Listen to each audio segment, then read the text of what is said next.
The sun, a fiery ball of accusation, beat down on Silas's back.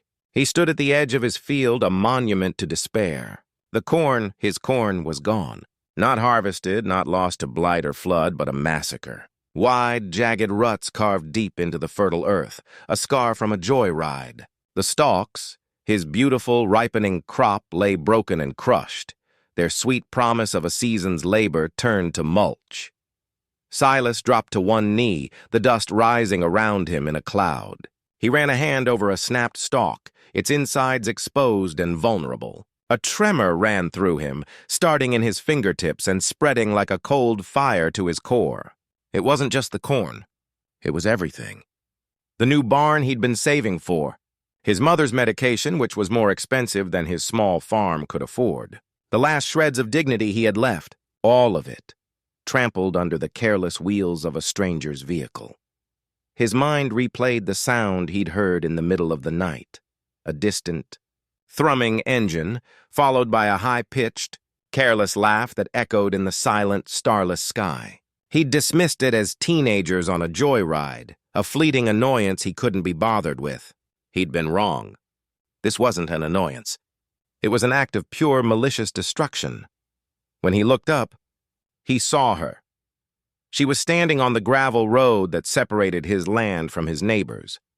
A woman in expensive-looking riding gear, her helmet resting on the seat of a pristine, mud-splattered ATV. She was laughing into her phone, her blonde hair catching the sun like a halo. She didn't look remorseful. She didn't look afraid. She just looked bored, and she was standing on the edge of the destruction she had wrought, a primal rage. Hot and sharp, surged through Silas. It was a new feeling for him, a quiet man who had spent his life tending to the land and avoiding confrontation. But a man's pride and his livelihood are tied to the earth, and to see both of them desecrated so casually was a violation. He rose to his feet, his worn-out work boots crunching on the gravel. "Hey!" he yelled, his voice rough with fury and a decade's worth of unspoken frustration. She looked up from her phone, her laughter dying. Her eyes, a startling blue, narrowed as she took him in. His faded jeans, his sweat-stained shirt, the dirt under his fingernails. A flicker of something crossed her face. Not regret, but a kind of mild inconvenience, as if she had been caught parking illegally. "Can I help you?" she asked, her tone dripping with condescension. "You're standing on my land," he said, his voice low and dangerous. "And you're standing in the tracks you just made." She glanced down at the mud on her pristine leather boots, then back up at him. "Oh, that? Is that what that was? I guess I didn't see it in the dark. My bad." The flippant apology was worse than an insult. It was a complete dismissal of the gravity of her actions. "My bad?" Silas repeated, a tremor in his voice. "You just destroyed my entire crop.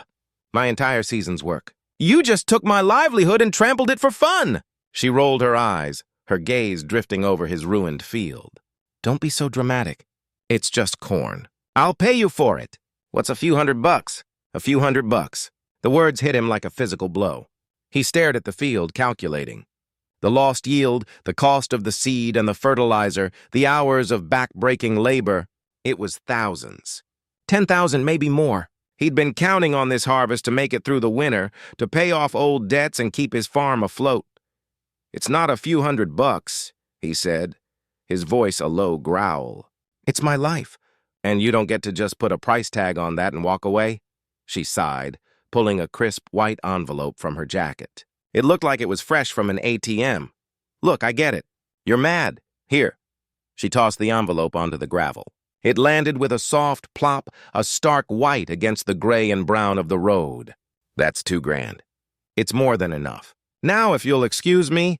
She turned to climb onto her ATV, her back to him. The insult was profound. She wasn't offering to make him whole. She was throwing him a bone, a token to buy her a quick escape. A cold, terrifying calm settled over Silas. The rage didn't disappear. It simply transformed, hardening into something sharp and precise. He watched her start the engine. He watched her turn the ATV toward the dirt road that led back to her sprawling, gated property. "I don't want your money," he said, his voice carrying over the engine's roar. She didn't turn back, just gave a dismissive wave of her hand. "Suit yourself." Silas stood in the dust, the envelope a pristine, taunting rectangle at his feet. The engine of her ATV faded into the distance. He knelt down and picked up the envelope, feeling the thick stack of bills inside. He looked at the ruined corn, then at the envelope, and finally at the dirt road she had just taken. A plan, cold and precise as the winter wind, began to form in his mind. She wanted to play games. She wanted to pay him off and dismiss him as a simple farmer. But she had made a critical mistake. She had given him the one thing he needed to hurt her back. He felt the cold anger inside him crystallize into a quiet, chilling purpose. He would get his justice, but it wouldn't be through the law. It would be through a reckoning she would never see coming, and it would start with a simple, quiet message. He pulled a single bill from the envelope, a crisp $100 note, and held it up. He wouldn't just send it back. He would make sure it found her. He would use her own carelessness against her. He knew her name now, saw the license plate as she drove away. He knew where she lived, and she had just proven she was reckless and arrogant enough to believe she could get away with anything. He smiled, a grim and terrible expression. He had a trap to build, and she, in her blind arrogance, had already provided the bait. Silas stood in his small, cluttered office, the screen of his old laptop casting a pale blue glow across his face. The $100 bill she had given him was a flimsy piece of paper, a constant reminder of her arrogance. He didn't want the money. He wanted a different kind of payment. He wanted justice. He had taken a photo of her license plate with his phone and cross-referenced it with the county vehicle registration database. A simple lookup had provided him with a name and an address. Isabella Monroe, a name as expensive and detached as the ATV she rode. The address, a long, winding road that disappeared into a cluster of gated estates on the far side of the valley, confirmed what he had already guessed. She was an outsider, a stranger with more money than sense, who saw the world as a playground and people like him as obstacles. He typed her name into a search engine. The results were a dizzying blur of social media profiles, news articles, and gossip columns. She was not just rich. She was socialite rich.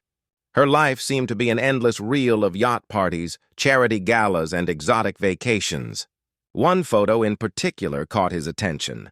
A brightly lit, glamorous shot of her laughing on the deck of a sailboat, her perfect hair blowing in the wind.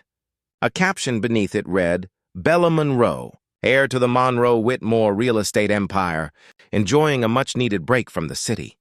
Silas felt a new wave of anger. This one sharper and more bitter than before. He had spent his life toiling in the soil, praying for rain, fighting off pests, while she had inherited a fortune built on the very ground he worked. The contrast was a slap in the face. But as he scrolled further, he found a vulnerability. An article, buried deep in the search results, mentioned the recent death of her father, a notoriously difficult man. The article hinted at a strained relationship and a contentious will, leaving control of the company in the hands of a committee until she could prove she was capable of handling it. Her inheritance was not a guarantee. It was a test. And her recklessness, her careless destruction of his farm, was a sign she was failing it. A new, more insidious idea began to take root in his mind. He would not just hurt her. He would use the very thing she took from him, the land, as his weapon. He knew the land better than anyone. He knew its secrets, its hidden paths, and its vulnerabilities. And he knew her father's company was actively acquiring farmland in the county. It was a detail he had paid little mind to, but now it felt like a cosmic twist of fate. The next day, Silas drove into town, not to the hardware store for supplies to fix his fence, but to the county courthouse. He sat for hours, poring over land deeds and public records. The Monroe-Whitmore Company wasn't just buying land. They were consolidating a massive parcel of farmland, a huge tract of contiguous land on the other side of the valley. A property that, if completed, would be one of the largest in the county. But there was a problem. A missing piece. A small 5-acre parcel of land, sandwiched right in the middle of their acquisition, owned by a reclusive old man named Arthur Finch. Silas knew old Arthur. He was a cantankerous man who had never sold a foot of his land to anyone, even in the lean years. Silas felt a thrill of discovery. This was his opening. He drove out to Arthur's place later that afternoon. The old man was sitting on his porch, whittling a piece of wood. He grunted in greeting, his eyes suspicious. "Arthur, I need a word," Silas said, stepping onto the porch.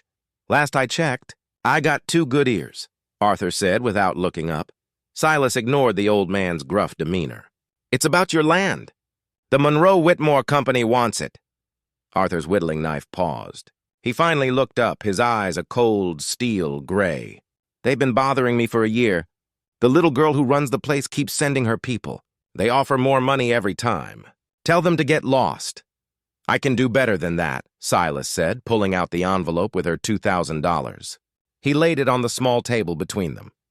"I want to buy your 5 acres. I'll give you this and a handshake, and I'll keep them off your back for good." Arthur scoffed. $2,000? That's what they offered me for a single acre. The last offer was $500,000 for the whole parcel. "I know," Silas said, pushing the envelope closer. "But this isn't for the land. This is for the option to buy. You don't have to sell a thing.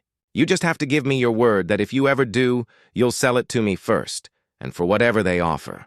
In the meantime, I'll be the one dealing with them.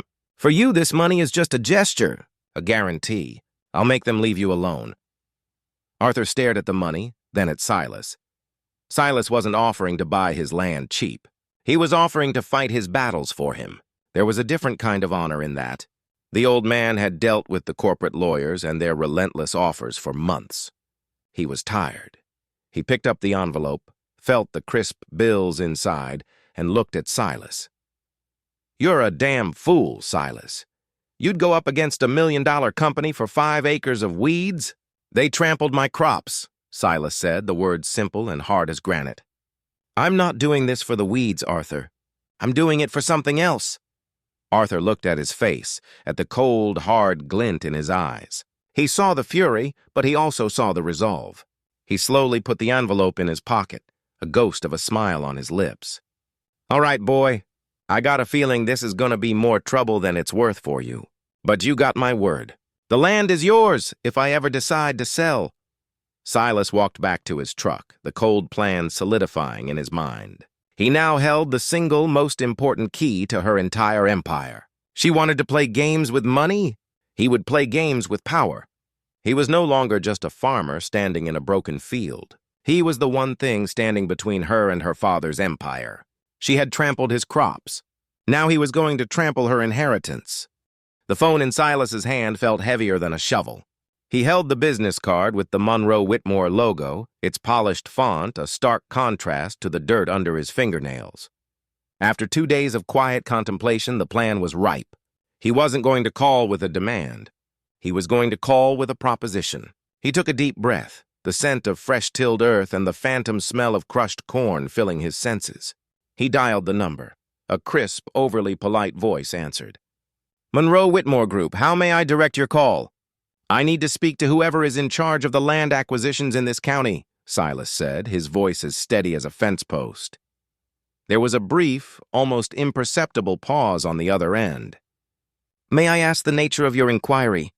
"It's about the Finch property," he stated, letting the name hang in the air.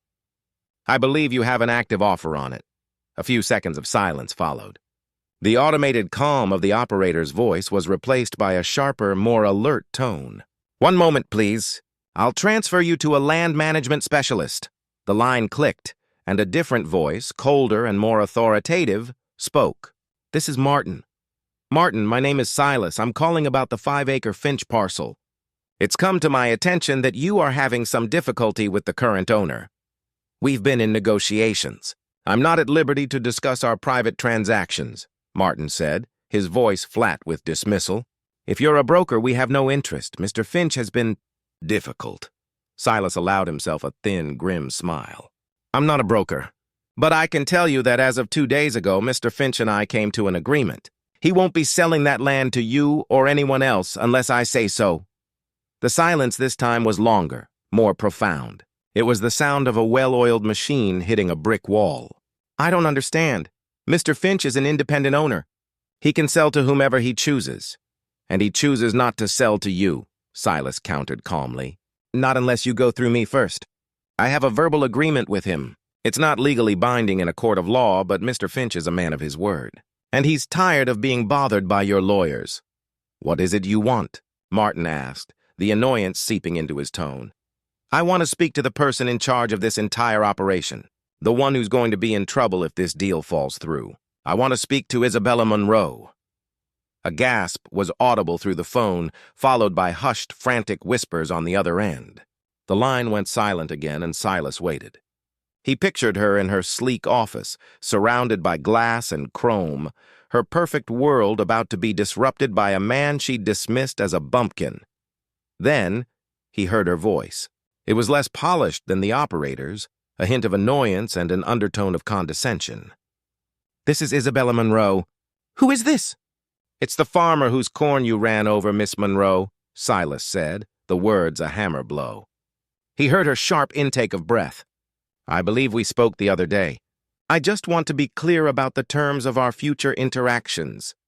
I gave you money, she snapped, her voice rising with indignation. That was more than fair. My lawyer said it was more than generous. Don't you ever call this number again? The money wasn't for me, Silas said, a soft, dangerous edge to his voice. I gave it to Arthur Finch, the owner of the 5 acres that you need to complete your little puzzle on the other side of the valley. He paused, letting the information sink in, and he accepted it. He's tired of being harassed by your people, so I offered him a deal.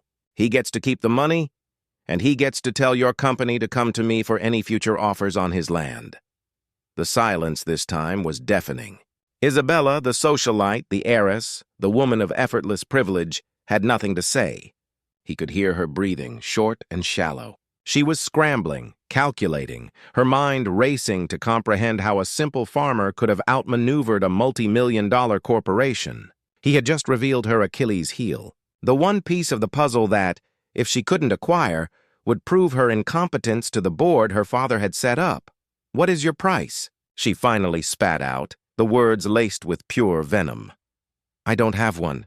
Not yet, Silas said, a slow, predatory grin forming on his face. But you're going to come out here, to my farm. You're going to walk the path of destruction you made, and you're going to look me in the eye when you make your offer. I'm not just selling the land, Miss Monroe. I'm selling the right to talk to me about the land. And believe me, that right is going to be very, very expensive. Her rage was palpable through the line. You can't do this. I already did. He hung up the phone before she could say another word. He held it for a moment, the receiver humming with a quiet satisfaction. He had baited her. He had a plan, and now she was trapped. A place parked on the dusty shoulder of Silas's farm. The heat shimmered off the hood, distorting the view of the ruined cornfield. She sat inside for a full 5 minutes, the air conditioning blasting, her manicured fingers gripping the steering wheel. Her phone, now silent, was a useless piece of technology in this God-forsaken landscape. There was no one to call for help, no one to mediate. She had to face this. Farmer, on his turf. The thought sent a jolt of pure humiliation through her. She was a Monroe, an heiress. She didn't negotiate with people like this. Yet here she was, her entire inheritance held hostage by a man whose clothes probably smelled of sweat and soil. She took a shaky breath, turned off the engine, and stepped out of the car. The rural quiet was a physical presence, punctuated only by the buzzing of insects and the distant caw of a crow. Her heels sank slightly into the soft earth of the shoulder. She felt vulnerable, exposed, and that feeling fueled her anger. Silas was waiting for her, standing at the edge of the destruction. He wasn't wearing his work clothes today. He had on a clean, faded blue shirt and jeans, his hands tucked into his pockets. He looked calm. That infuriating, unnerving calm. He didn't offer a hand or a greeting. He simply watched her approach, his eyes the color of rich earth, holding a steady, unblinking gaze. Well, I'm here, she said, her voice sharp with a forced composure. Get to it. What do you want? Don't waste my time. Silas didn't move. He gestured with his head to the field behind him. Walk with me, Isabella scoffed. I am not walking through that mud pit. Then you're not talking to me. he replied simply, turning and walking away. Her jaw clenched. The humiliation was a hot flash on her neck. She had no choice. Kicking off her expensive heels, she took a hesitant step into the dirt. The ground was hard and compacted from her ATV's tires, but the broken stalks made every step a clumsy, undignified mess. Silas didn't wait for her. He walked at a steady, unhurried pace, forcing her to follow. She stumbled once, catching herself on a broken cornstalk. He didn't even glance back. They walked for 100 feet in silence, the air thick with tension. The physical reality of the destruction was even more jarring up close. She had been laughing when she did this, drunk on a feeling of freedom and reckless abandon. Now she was surrounded by the proof of her selfishness, a graveyard of lost labor. Finally, she couldn't take it anymore. Okay, enough. This is ridiculous. I know what you want. You want money? Fine. The lawyer said my last offer was generous. Let's start there. How much for the Finch land? 100,000? 500? I'll give you $1 million right now. Just sign the damn paperwork and let me get out of here. Silas stopped, turning to face her. The faint smile on his face was devoid of warmth, just pure, cold satisfaction. You think this is about money? What else could it be? She demanded, a hint of desperation seeping into her voice. You're a farmer! What else do you have to bargain with but your pride and your dirt? You're right, Silas said, his voice dropping to a near whisper. My pride. The very thing you trampled when you tore through my fields. The thing you think you can just buy back with a check. He reached into his pocket and pulled out the crisp $1,000 bill she had given him. This isn't payment. This is a reminder. You owe me more than money. You owe me a debt you can only pay with your own pride. He held the bill out to her. My price is this. You give this $1,000 back to me in person. But you don't do it as an apology or as a payment. You do it as a penance. You go to Arthur Finch, that stubborn old man you've been trying to force off his land for months, and you tell him that you were wrong. You tell him that you're sorry for harassing him, and you tell him that you accept whatever price he sets for his land without negotiation, and you'll pay it without delay. In addition to that, you will stand in front of the board of directors that oversees your father's will and tell them what you did. You will tell them that you, Isabella Monroe, nearly lost them the most important land acquisition of the year because of your own recklessness. And you will tell them that you have learned a lesson about humility and about the value of things that can't be bought. When you do all of that, I'll tell Arthur to sell you his land. Isabella stared at him, her face a mask of disbelief. He wasn't asking for money. He was asking for her humility, her dignity, and her power. He was asking her to publicly admit her weakness, to kneel before the very people she was trying to impress. You're insane, she whispered, her voice barely audible. Maybe, Silas said. But you're the one in my trap. He stepped forward, holding the $1,000 bill out to her again. The choice is yours, Miss Monroe. You can lose the land and your inheritance because of me, or you can get a little dirt on your knees. And as she stared at the money in his outstretched hand, a realization dawned on her, a chilling and powerful beat of justice. He hadn't just outsmarted her. He had created a mirror, forcing her to confront the ugly reflection of her own character. The trap wasn't about the land at all. It was about her.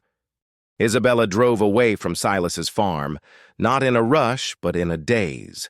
Her mind was a whirlwind of rage, disbelief, and a chilling sense of dread. He hadn't asked for $1 million. He had asked for her soul.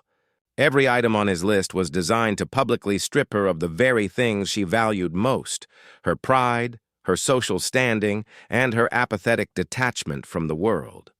For days, she wrestled with the impossible choice. Her phone was a constant beacon of calls from her lawyers, frantic board members, and her father's former associates, all demanding to know why the Finch land deal had stalled. The pressure was suffocating. She tried to find a loophole, a legal maneuver to bypass him. Her lawyers, some of the most expensive in the country, hit a wall. Arthur Finch was a man of his word, and a verbal contract in a close-knit farming community carried more weight than any paper in a big city courtroom. Silas hadn't asked him to sign anything, but he had a network of silent allies. Anyone who had ever dealt with the Monroe-Whitmore lawyers had a quiet respect for the farmer who had finally stood up to them. No one would help her. She was alone. One evening, exhausted and defeated, she found herself in her father's study, a room she had avoided since his death. The air was heavy with the scent of old books and leather. She looked at a portrait of him on the wall, his face stern and unyielding. The man had ruled his life and his company with an iron fist, and she had always rebelled against his cold pragmatism. But now she saw the reality of her position. This inheritance, this empire, was not a gift. It was a test. And by almost losing the Finch parcel, she was failing. She saw her father's disappointed gaze in the portrait, and it was 1,000 times more painful than Silas's judgment. The next morning, Isabella called Silas. Her voice was flat, devoid of its usual condescension. "I'll do it," she said. His response was just as simple. "I'll tell Arthur to expect you." The drive to Arthur Finch's farm was an eternity. She wore a simple dress and flats, the first time in years she had been so unadorned. Arthur was sitting on his porch, whittling. He didn't look up as she approached. "Mr. Finch," she began, her voice cracking, I came to apologize. For the harassment, for the lawyers. It was wrong of me. All of it." Arthur slowly stopped his whittling and looked at her, his steel-gray eyes searching her face. He saw no artifice, only a genuine, raw humility. "Your money was no good to me," he said. "But your word, maybe that's worth something." Isabella took a deep breath. "Silas told me you'd set the price." Arthur smiled, a deep, genuine crinkle around his eyes. "I'll take the same deal I gave him." $2,000 and a handshake. Isabella was stunned. She had been prepared to pay a fortune. The simplicity of his offer, the profound humility it required, was a final cutting blow to her pride. She reached into her bag, pulled out $2,000 in crisp bills, and laid them on the table. She extended her hand, and Arthur, after a moment's hesitation, shook it. The handshake was firm, a small yet significant transfer of power. The final act was the hardest. Back in the city, in the sterile boardroom of the Monroe-Whitmore Group, she stood before her father's board of directors. The air was thick with expectation and thinly veiled disappointment. She looked at their cold, calculating faces, the same faces who had looked at her father with such reverence. "The Finch acquisition is complete," she began, her voice steady. She saw a flicker of relief on a few faces. But she wasn't done. "But I feel it is my duty to inform you of the details of the transaction." The land was secured only after a negotiation that I handled personally. It was an unconventional negotiation, a personal one. The land was being withheld from us as a direct consequence of my own recklessness. She paused, looking at them. The shock was clear on their faces. They were expecting a summary, not a confession. I drove an ATV through a farmer's field, destroying his crops. The farmer, a man named Silas, used my mistake as leverage. He held our entire deal hostage, not for money, but for a public display of my humility. He forced me to apologize to the landowner, Arthur Finch, and to stand before you today and tell you the truth, she finished, her heart pounding in her chest. The room was utterly silent. She had confessed her greatest failure, her biggest mistake, and in doing so, she had finally taken control of her own destiny. The chairman of the board, a stern-faced man who had known her since she was a child, cleared his throat. He looked at her not with judgment but with a flicker of respect. She hadn't just secured the land. She had secured herself. The trap had not been about Silas's revenge, but about Isabella's redemption. He had forced her to see that the true value of land wasn't in its price tag, but in the sweat and pride invested in it. She had trampled his crops, and he had, in turn, forced her to trample on her own pride, to make her own kind of penance. And as she looked out at the city, at the empire her father had built, she realized that she was no longer just an heiress. She was an owner.